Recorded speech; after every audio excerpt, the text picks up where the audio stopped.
Well, let me just say this. I'm blown away with Perth. I didn't expect. Just at all. I'm from Texas, and I expected Perth to be a little western town on the western side of the continent. I love it. It's a great city. The people here are so friendly, and the welcome is so genuine. I'm really excited to be here. Now, the other side of that coin is, yes, I have seen Perth.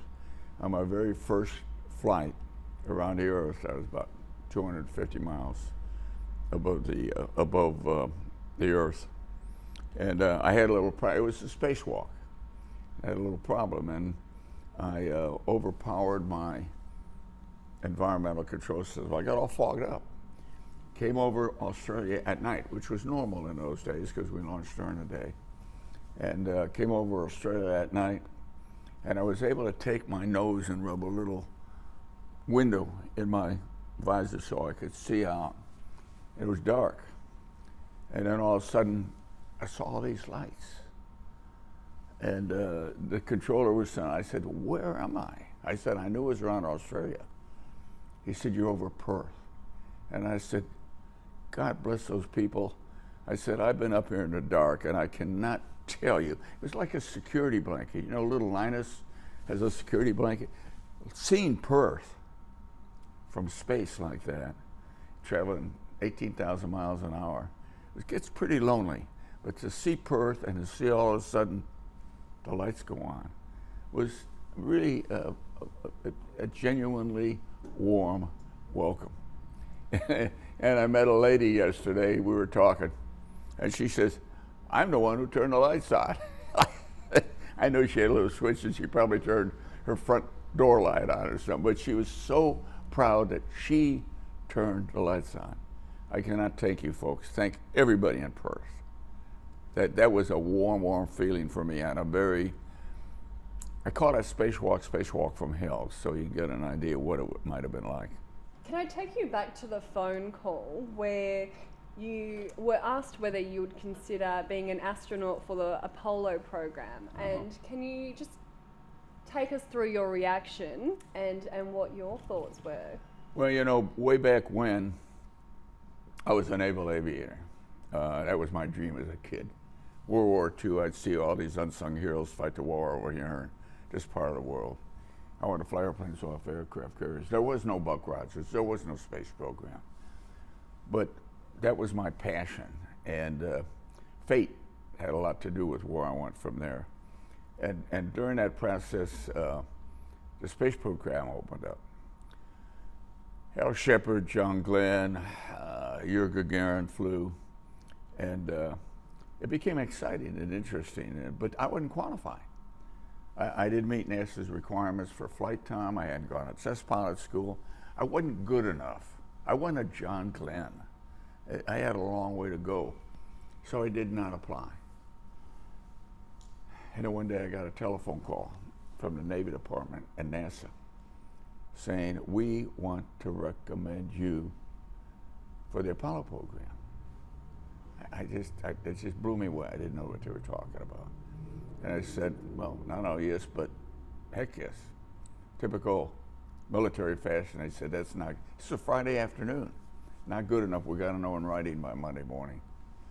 So I sent a telegram, and I went home and told my wife. I said, guess what? Guess what I was asked to do? It blew her away, and that started a process of examination, of tests, of interviews, and I knew I didn't have a chance. I was competing against the best of the best of the best that my country could put together in terms of aviators. And we just perked along, and, you know, came back the next time to Houston for another set of interviews, and 3/4 of those can't miss guys were gone. And I was still there. And as it got down to about 30 some of us, we went to get a physical in San Antonio, Texas. You look around, you start comparing yourself. What are your chances? They still weren't very good. I didn't believe. But lo and behold, I was one of 14 guys selected. And from there, it was like a storybook. I was actually the second guy in my group of 14 being unqualified, being an underdog. Still was the second guy to fly. Flew 3 times, went to the moon twice, walked on the moon, commanded a lunar flight, drove a car on the moon. Who could possibly, with the greatest imagination in the world, ever come to the conclusion that that's where I'd end up? Not me. Not me. What do you think it was? Like, obviously, you know, if you yourself thought, oh, there's other people. You know, I've asked that question. Why me? It's a big question. Why me?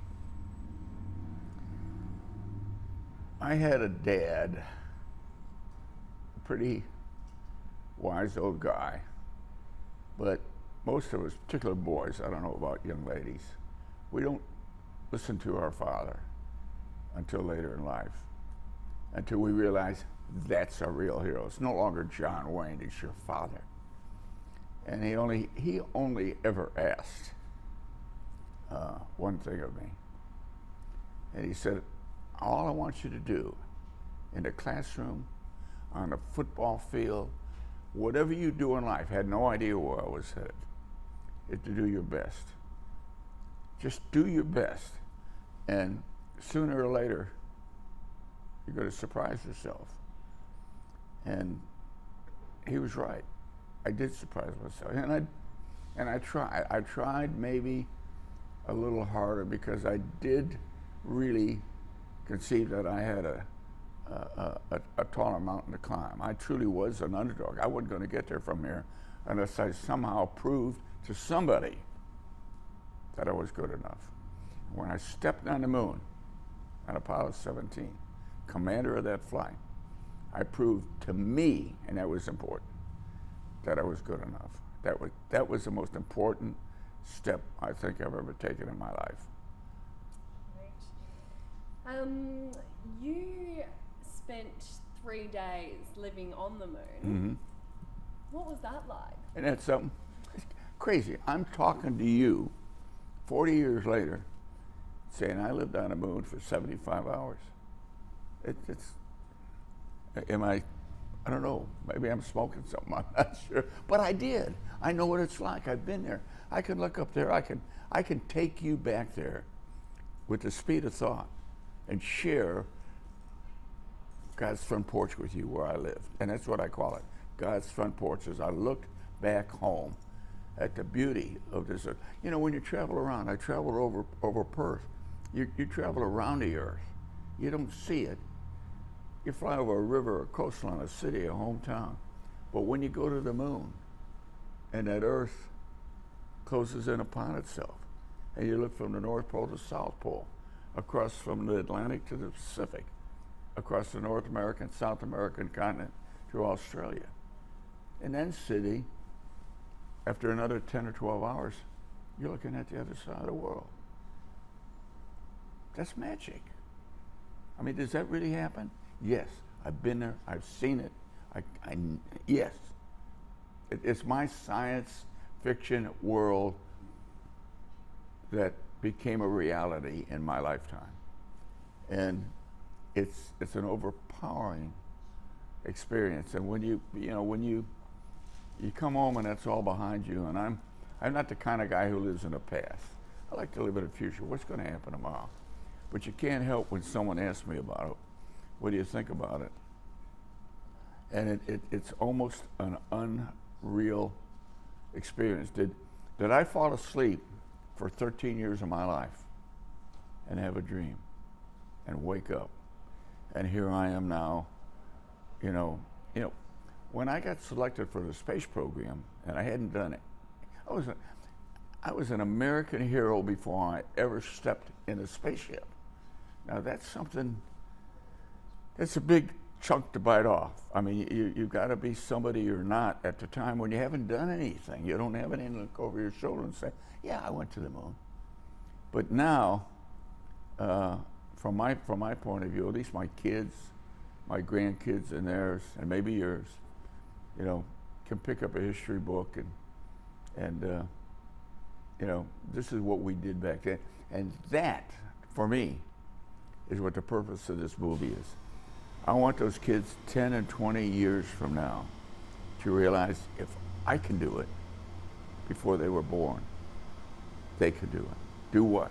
Be a doctor, be a teacher, be a scientist, go to the moon. I don't care.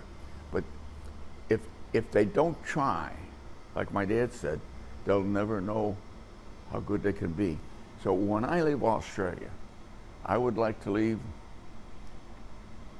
in a way, sort of a legacy here, focused on mostly the young, most your age and younger, your age, your generation, that there isn't anything you can't do. Look what we did. We as a, not me, as a civilization, look what we're capable of doing. If we got the courage, we're committed, we believe in ourselves, and it's worthwhile doing. To me, that's the definition of the right stuff. The courage, the commitment, the dedication, the passion, and you believe in yourself, and you believe that this is the right thing to do. And you've got to be willing to take the risk. Yeah, we took a risk. Did I think I wasn't coming home? No, I was coming home. But deep down in here, you know that you're going to be exposed to an awful lot of unknown problems, some of which you may not be able to handle. No matter how good you are, some of which you may not be able to handle. And the consequences of that could be disastrous. But that's what it's all about. I mean, that's what we are. We're, curiosity is the essence of human existence. We need to know. We need to discover. And the only way we can do is stick our neck out a little bit and find out. You knew going that Apollo 17 would be the last manned mission, or part of the Apollo missions. How did that impact on your feelings while you were up there? Well, even before I got up, I knew Apollo 17. There was an Apollo 8. There was an Apollo 20 at one time. They canceled a couple flights. Then not too long before Apollo 17 was scheduled to fly, they canceled Apollo 18, which made the competition for Apollo 17 pretty heavy. I mean, it was friendly competition. We were friendly. We worked together. And when we had a problem, we were all pulling a wagon in the same directions. But now here's another guy and me fighting, competing to be commander of the last flight. Because once 17's gone, there are no more. And that meant, even though I'd been to the moon once, I'm not going back again, particularly to walk. And so we knew it was the last flight. Fortunately, my boss somehow, and I'm not going into this in a lot of detail, thought maybe I'd be the best one to command a flight. God bless his soul. I don't know why, but thank you. Thank you, Deke. And so I got the flight, and then the work began, because I had to put my team together, my crew together. And I flew with two guys who had never flown before. And when you've never flown before on the first flight, you're going to the moon. Let me tell you, you gotta work with those guys a little bit, and they did a wonderful job. Never really gave it much thought that it was the last flight until the end, until we came home. And I started up the ladder 3 days later, and I looked down at my last footprint. And that's when and I looked over my shoulder, and there's the Earth. I mean, I'm not going to see it like that again. It's overpoweringly beautiful back there, over the top of the mountains. And I realized, this is it. I'm not coming back. Someone will, but it ain't going to be me. And those are my last and final footsteps. And I wanted, I just wanted to come back and bring you and everybody else, particularly the younger generation who might be watching this, I wanted to bring them an answer. What did we accomplish? What did we do? What was the importance of our generation leaving the cradle of civilization and going to another planet, calling it our home? And it was tough. I knew we were an extension of technology, no question.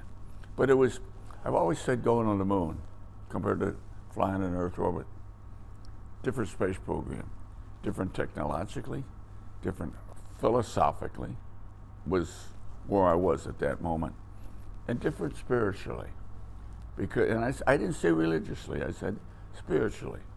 And I was thinking philosophically, how can I come back and answer the question, what was it like? What did you accomplish? Why did we go? What does it mean to us in 100 years?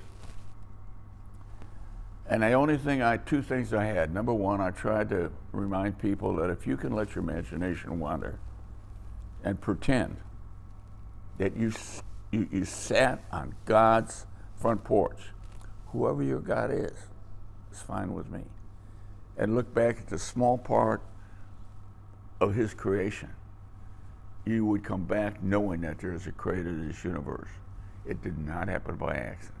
That's my spiritual feelings. Philosophically, I wanted to reach out because it was almost like I could and grab that gorgeous, beautiful star of ours in the sky, put it in here, okay, sneak it back home, and then say, here's what it feels like to look back across the infinite blackness of space at our planet, moving with vitality, with order, with presence, and with beauty beyond your and my comprehension. You cannot imagine. Blackness surrounds the earth, three-dimensional blackness. And the earth is multicolored blues of the oceans and the stars. But there isn't anything in my memory that I can think about that has created or shined with any more, quote, beauty than the earth. Maybe it's because of what it is. Maybe it's because of who we are. Maybe it's because this is life here. I don't know. Now, are we ever going to see the earth from a different perspective? You betcha. Because one day, and you may be around, we're going to see human beings go to Mars. That is going to be we're only going to be a star, but it's still going to be an incredible experience. Why go back? Discovery. Why climb the highest mountain? Because it's there. That's what Kennedy said. And we will go back to the moon, learn more about it, prepare ourselves to go to Mars. Is there life on Mars? I don't know. Was there life on Mars? Who knows? Could there be? Might there be? Is Mars like the Earth was 1,000 trillion years ago? We don't have answers, but we got a lot of questions. And the sense of discovery says we have to find answers to those questions. That's what I want these young kids to think about. It's if someone like me gives this younger generation the same opportunity that someone gave me when I was their age, they're going to explode the universe in information. We'll find out all the answers to all those questions someday, but it's up to them. Is your hope that we'll go back to the moon before we go to Mars? Because the plan is, humans on Mars in the 2030s, so it's not far. Maybe we'll be there by 2030. I hope we are. I thought we'd be there.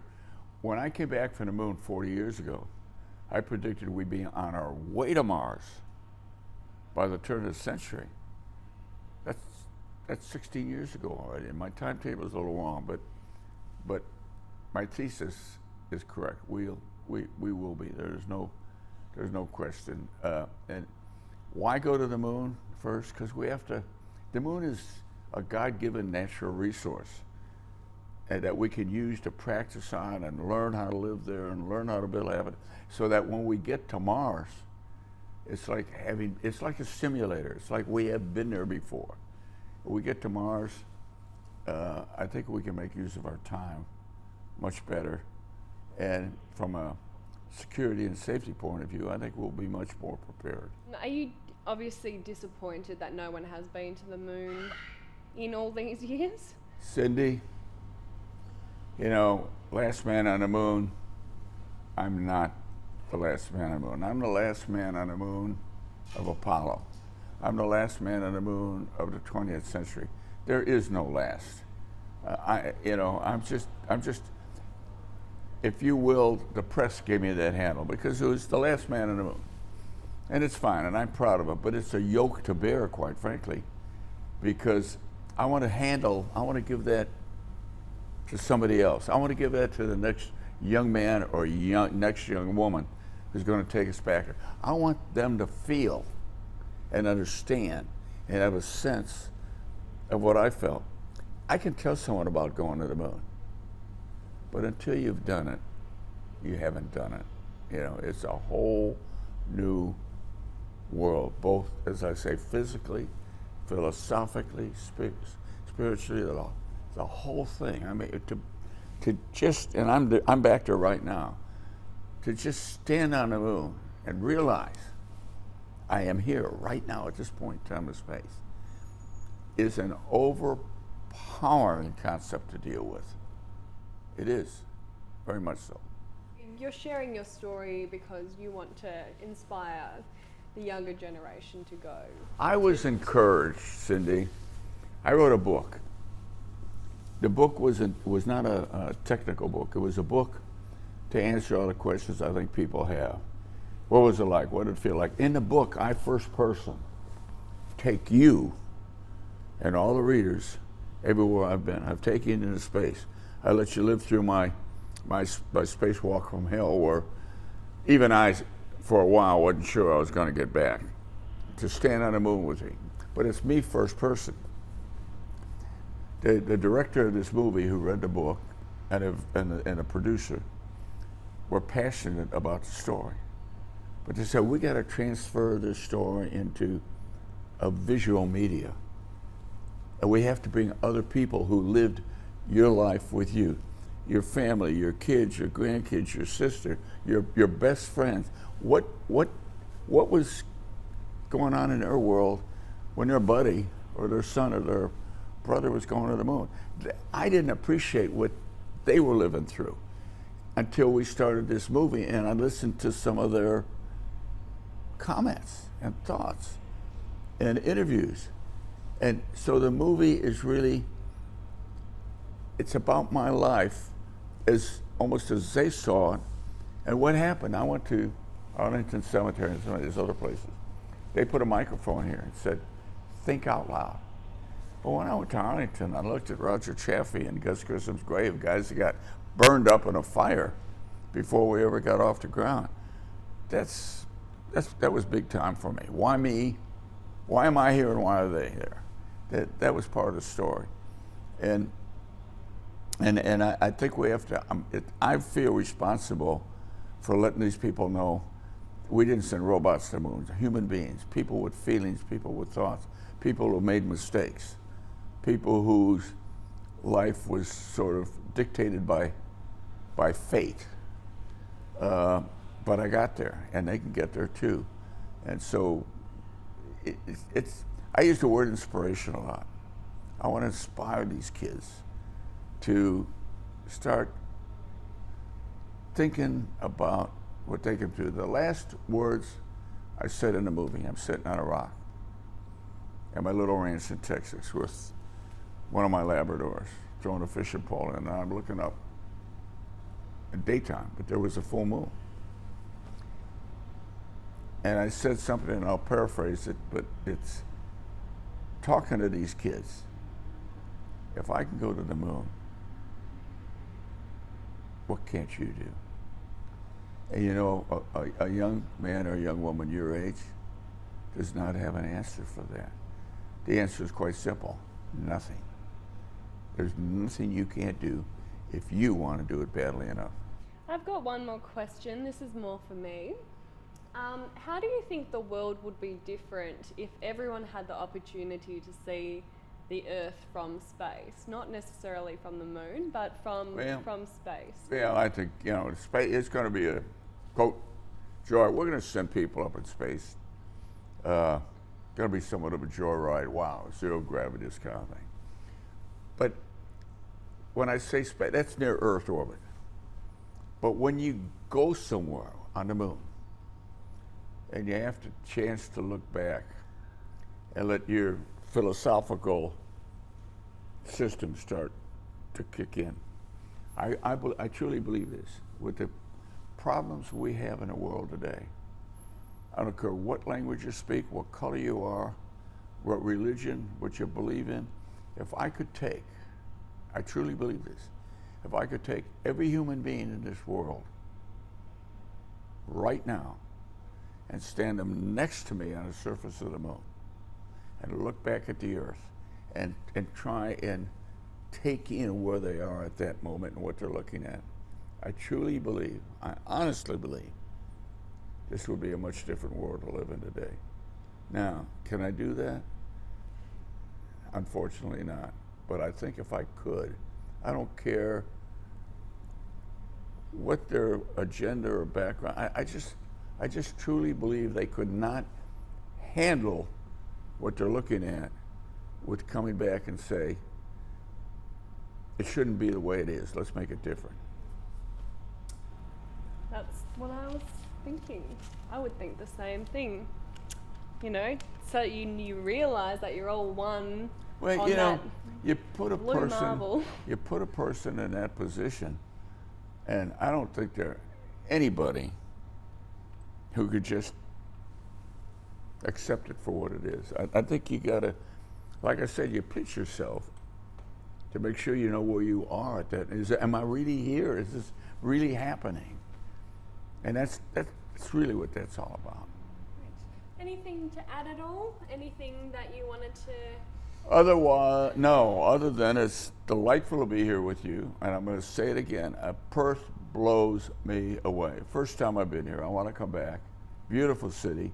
And the nice thing about it is I haven't seen anyone who hadn't smiled yet. Do all you Australians smile all the time? I know it's not because I'm so pretty, but it's a joyful place to be. I could come and spend a lot of time. I really could. And I want to thank, not just Perth, but so far all of Australia. And we still got a lot of it to see for the great hospitality. And you can pass that on, please. Great. Well, thank you very much for Okay. your time.